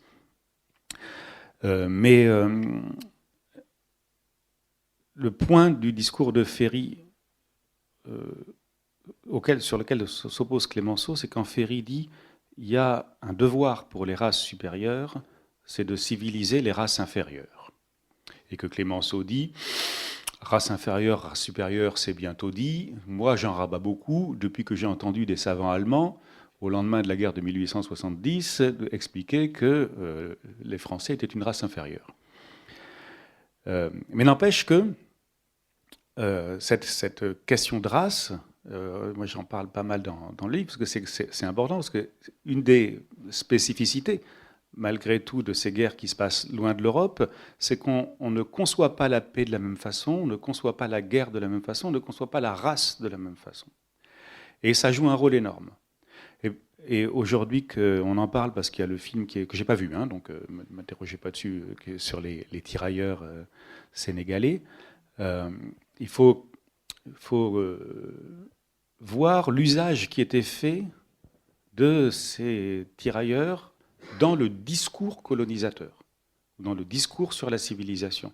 On crée les premières compagnies de tirailleurs sénégalais en 1857, et puis ensuite, tout au long des conquêtes, on va les multiplier, on va finir par avoir des régiments. On les appelait sénégalais parce que c'était basé à Dakar, mais en fait, c'est des gens qui venaient de toute l'Afrique de l'Ouest. On va créer des compagnies de tirailleurs anamites, de tirailleurs tonkinois, de tirailleurs malgaches. Et encore une fois, comme je vous le disais, ces guerres, elles ont été largement faites par ces hommes, beaucoup plus que par des Européens. Et, contrairement à ce qu'on pourrait penser, les opinions publiques européennes de l'époque le savaient parfaitement. Moi, il m'arrive d'avoir de mes étudiants complètement épatés à l'idée que ce n'est pas uniquement des Européens qui font les guerres coloniales.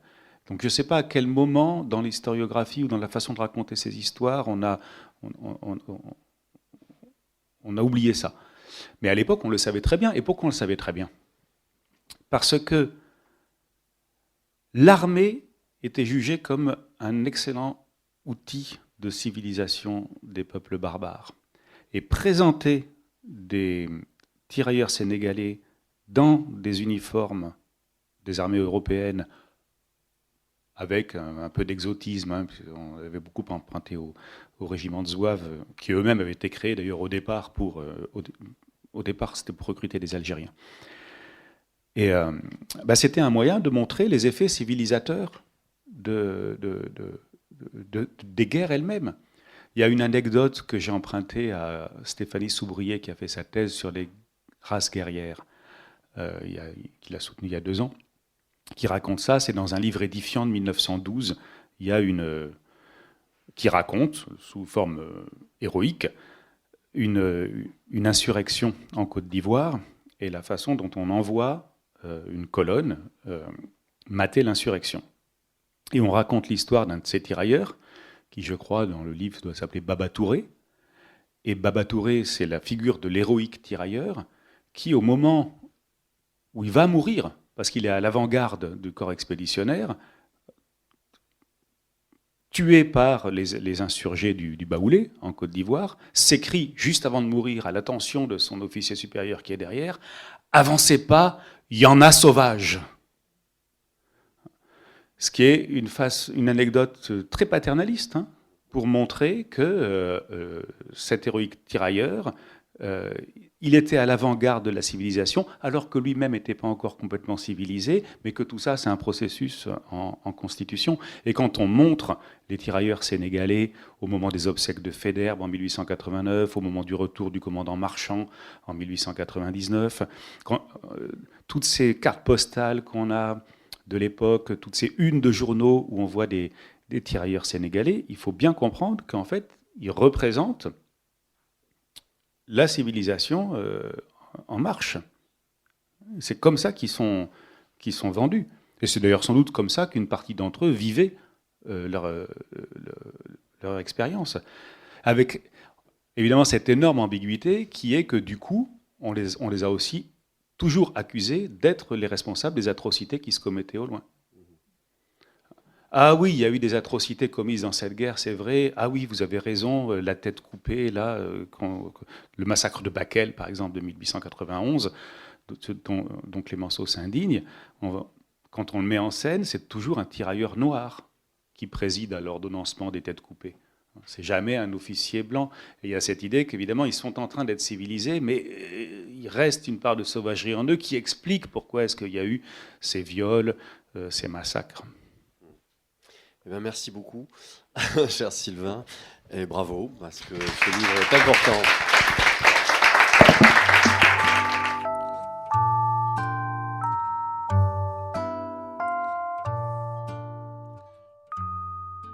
L'ouvrage de Sylvain Venère, Les guerres lointaines de la paix, civilisation et barbarie depuis le XIXe siècle, est publié aux éditions Gallimard. Vous venez d'écouter une rencontre enregistrée vendredi 10 février 2023 à la librairie Ombre Blanche, réalisée et mise en onde par Radio Radio.